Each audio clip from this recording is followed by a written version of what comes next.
Hey, it's NPR's Book of the Day. I'm Andrew Limbong. All right, when I was a teenager, I got into the straight edge hardcore movement, which was this subculture of punk where the music was super fast, super loud, and it promoted a lifestyle based on not drinking, not smoking, not doing drugs, and also not having, a lot of sex. It was the first time I'd ever encountered celibacy detached from religion.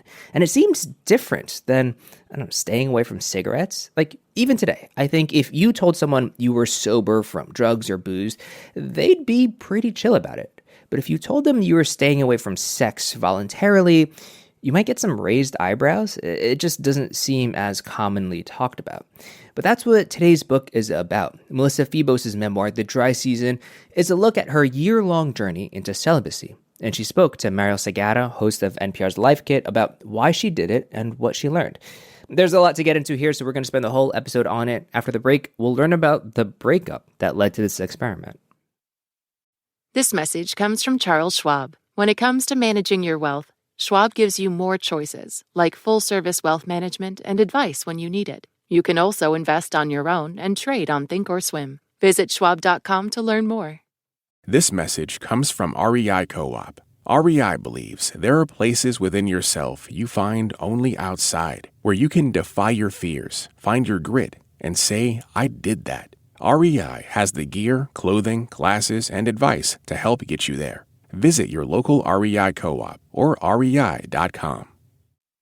When did you first consider a period of celibacy, and why? I had been in consecutive, committed, monogamous relationships for about 20 years. Basically, when I was 15, I started being preoccupied by romance and love and sex and those pursuits and how they made me feel about myself. And in my mid-30s, I was coming off of a really devastating relationship where I had become so abject and obsessive and really kind of ruined my life. I had lost friends and crashed my car, and my health had suffered, and I had really just sort of gone completely off the rails. And I sort of had to stop and take stock, and I thought, why am I stuck in this pattern, and how do I change? And people had suggested to me for a really long time that I take a break from relationships and dating, and I had thought, yeah, that definitely sounds like a good idea, but I'm already in another relationship. And it's sort of a hallmark of my personality that I have to be in incredible pain in order to let go of dependency. I identify as an addict, and at this point, I had been sober for 10 years. It's been 20 years now, but I was in the right amount of pain to decide to make a change. And I thought, what is the common denominator in all of my relationships?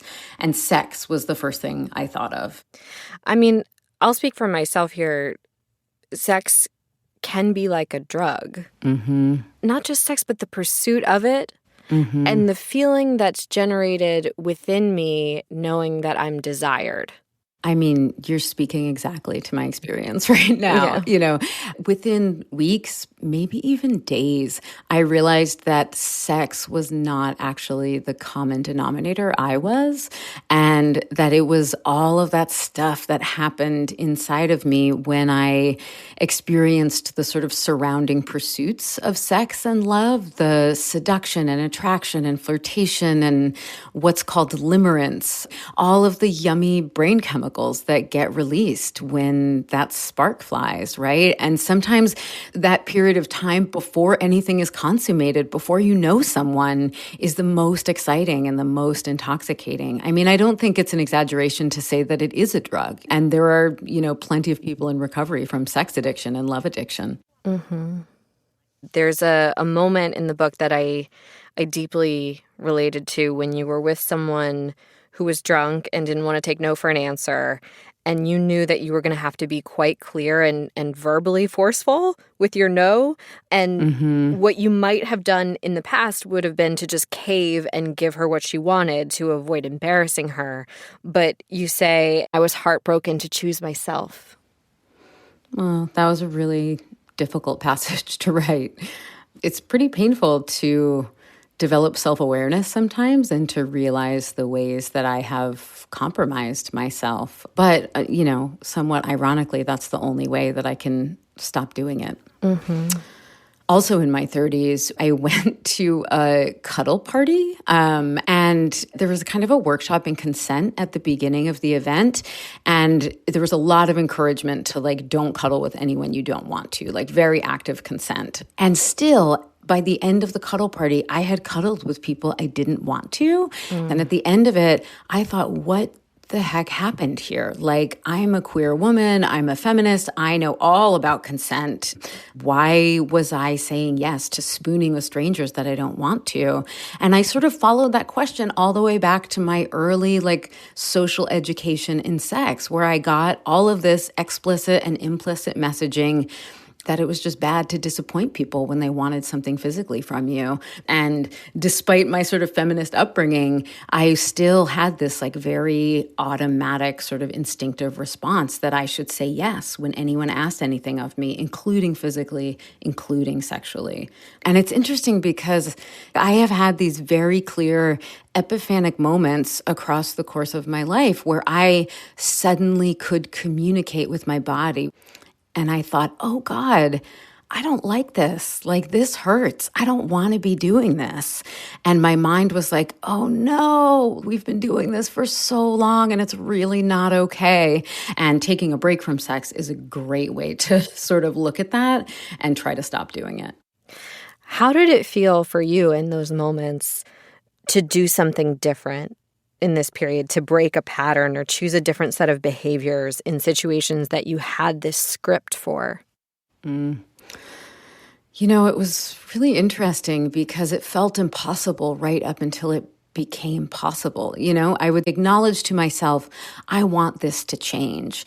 But of course, making a decision and then actually doing something different are very different activities. And so I would be in these situations where right up until the moment I did something different, in my mind, I was like, oh no, oh no, oh no. I'm definitely going to do what I've done every other time. But there was this little scrap of gumption that was like, no, we don't want to. And then the moment when I do something different feels in a way like a moment of grace, like something becomes possible that was not possible before. Yeah, I can totally relate to that. It feels like what you did here, it reminds me of this other thing that I do sometimes. On days where I'm not loving how I look, I try to pull back and say, why does it matter so much how you look? It doesn't actually matter that much how you look, like a body neutrality perspective. How do you feel today? What are some things you could do to make your body feel really good?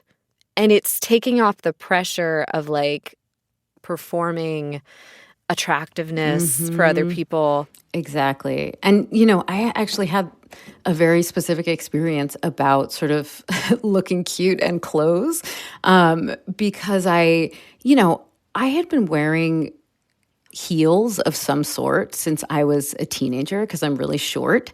And I just thought they made pants look better on me. And by better, what I meant is they made my body look more like I had learned would attract other people / men, even though I wasn't even trying to attract men. That was still buried in there. And buried beneath it was this belief, if I can't appear attractive or lovable or sexually viable to strangers, then that's a bad day. My worth, the value of my time, and of my whole being is contingent upon my ability to attract and be lovable or appealing to strangers. And that is an outrageous concern. But so common. I mean, everybody, so many people feel this way. It was all the way in there. And I think it had been there since I was a kid. And so I started wearing sneakers every day. I stopped wearing makeup. And it doesn't mean that I never wear those things now, but I feel so much more awake to both what I want and what my motivations are behind my choices. What else can I be thinking about other than what I might be looking like to other people? How might I be addressing or changing or participating in the world that I am not available for when I am constantly tending to that internalized gaze? I like the idea, too, that it's not like you swore off sex forever, but it feels like an opportunity for people to say, let me just consider that this is not where my entire value comes from. Exactly. You know, I'm not big into prescription. I'm not trying to start a celibacy movement. But what I will say, as someone who's also been like clean and sober for 20 years, there is so much power in just stopping and pausing and thinking about what you've been doing and thinking about how you might want to do it just a little bit different. We'll be back in a bit with more from Melissa Febos. This message comes from Discover. Are you still quoting 30-year-old movies? Have you said cool beans in the last 90 days? Do you think Discover isn't widely accepted? If this sounds like you, you're stuck in the past. Discover is accepted at 99% of places that take credit cards nationwide. And every time you make a purchase with your card, you automatically earn cash back. Welcome to the now. It pays to Discover. Learn more at discover.com/credit card, based on the February 2024 Nielsen report. This message comes from DSW. Where'd you get those shoes? Easy, they're from DSW. Because DSW has the exact right shoes for whatever you're into right now. You know, like the sneakers that make office hours feel like happy hour, the boots that turn grocery aisles into runways, and all the styles that show off the many sides of you. From daydreamer to multitasker and everything in between, because you do it all in really great shoes. Find a shoe for every you at your DSW store or dsw.com. So we just heard the whys, right? Why did Melissa choose celibacy and why you might want to think about doing it? But what did she actually get out of it? Here's Marielle. There's a shift in the book where you go from feeling anxious about your celibacy and sort of pushing against the walls of the thing to feeling more at ease and happy and unconcerned about sex. What are some of the gifts that came with that shift? How much time do you have? There were so many gifts. After I sort of figured out what I was doing and settled into the celibacy and the abstinence as I was defining it, I pretty quickly realized that I was super happy, that I actually felt incredibly joyful. I was spending so much more time with my friends and family. Like all of my other relationships started to completely flourish. I was going out dancing. I went out dancing more often that year than any other year of my life. You know, I really felt like I was rich in time and attention. I had so much more energy for everything else I loved. I felt more politically active. My creative practice was thriving. And I also was getting to know myself in ways that I hadn't realized I was a stranger to myself. You know, there was a tremendous amount of energy and time and attention that I had given to my partners and to all of the activities around sex and love. And when I withdrew that energy from those pursuits, I had it for myself. I really developed this relationship sort of to all of life and to what I guess I can call the divine. Like I developed this spiritual sense of being in the world and feeling awake to the vividity of life that I had, I think, really relegated to my love life before that. I had thought that, you know, I accessed the sublime through other people. But when I stopped doing that, I realized that I could experience it in nature or with myself or through art or friendship or all the other kinds of intimacy that are available to us. Yeah. When you first decided to do this, you said, okay, I'm going to do it for 3 months. Why did you pick 3 months? So I picked 3 months, one, because that was as long as I could imagine not doing those things. That was as long as I could imagine not having sex. And I was trying to work with myself, you know. I knew if I picked longer than that, I probably wouldn't stick to it. I would give up. At 3 months, I was so happy. And I also really knew that if I stopped then and went back to all of those activities, that I would probably just start doing what I had been doing before. And I was also having a great time and I didn't want to go back to what I'd been doing before. So I extended it for another 3 months. And then at the end of those 3 months, at that point, I felt like I was really in an active project of changing myself. Like in those second 3 months, I decided to make an exhaustive inventory of everyone I had ever been involved with and to basically make a study of my past to see what I had been doing and how I could do it differently. You put together a romantic/sex partner inventory. Yeah.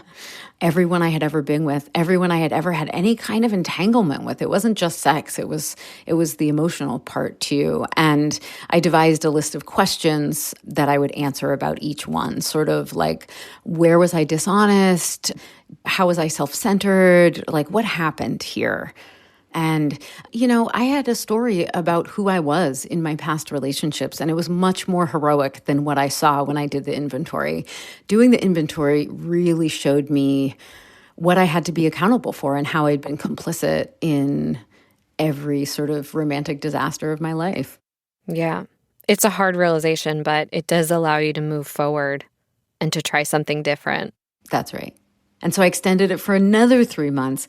And at the end of 9 months, I intended to stay celibate. At that point, I was really comfortable, really happy with where I was. And I honestly had begun questioning if I would ever want to be in a relationship or have sex again with another person. And I thought, if being with other people is risking what I have found in my celibacy, I'm not willing to give it up. So I just sort of like stepped into the future as a celibate person. And what ended up happening is that I ended up continuing for another 3 months, for about a year. And then, things got interesting. You met your wife, right? I did. Yeah. I did. Who I didn't know was my wife, but the first person I was really interested in since I had decided to spend some time celibate. And she was a person who I thought I could do something really different with. And we have. I have loved this conversation. Oh, thank you. Me too. And I loved your book, as you can tell. I'm like quoting it to you. Oh, thank you. Thank you so much for reading it. I love that you loved it. That's it for this week on NPR's Book of the Day. Let us know what you think. You can write to us at bookoftheday@npr.org. I'm Andrew Limbong. The podcast is produced by Chloe Weiner and edited by Megan Sullivan. Our founding editor is Petra Mayer. The show elements for this week were produced and edited by Justine Kennan, Jeffrey Pierre, Shannon Rhodes, Gabriel Donatov, Todd Muntz, Shuku Theori, Martha Ann Overland, Danny Hensel, Megan Kane, and Margaret Serino. Yolanda Sanguini is our executive producer. Thanks for listening.